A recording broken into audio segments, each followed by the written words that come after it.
दज्जाल के दायरे में हैरान कुन हक़ाइक़। नाज़रीन, दज्जाल का फितना क़यामत से पहले आने वाला सबसे बड़ा फितना होगा।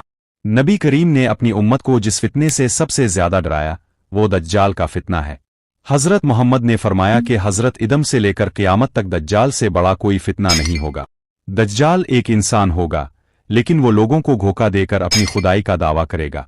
इसकी एक आँख खराब होगी जबकि दूसरी आँख नुमाया होगी।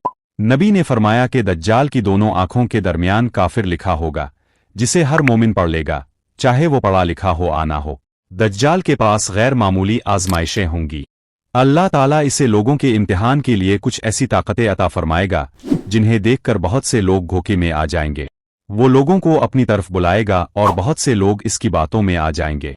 अहादीस के मुताबिक दज्जाल दुनिया भर में फिरेगा, लेकिन वो दो मुक़द्दस शहरों मक्का मुकर्रमा और मदीना मुनव्वरा में दाखिल नहीं हो सकेगा, क्योंकि फरिश्ते उनकी हिफाजत करेंगे। नबी करीम ने हमें दज्जाल के फितने से बचने के तरीके भी सिखाए हैं। उनमें सबसे अहम सूरा कहफ की इब्तिदाई आखिरी 10 आयात की तिलावत है। इसके अलावा नमाजों के बाद दज्जाल के फितने से पनाह मांगने की तलकीन भी फरमाई गई है। आखिरकार जब दज्जाल का फितना अपने उरूज पर होगा तो अल्लाह ताला हज़रत ईसा अलैहिस्सलाम को आसमान से नाजिल फरमाएंगे। हज़रत असद दज्जाल का ताक़ुब करेंगे और अल्लाह के हुक्म से इसे शिकस्त देंगे। इसके बाद दुनिया में अमन और इंसाफ का दौर कायम होगा। दज्जाल के फितने से बचने का बेहतरीन रास्ता मजबूत ईमान, नमाज की पाबंदी, अल्लाह ताला से मुसलसल दुआ है।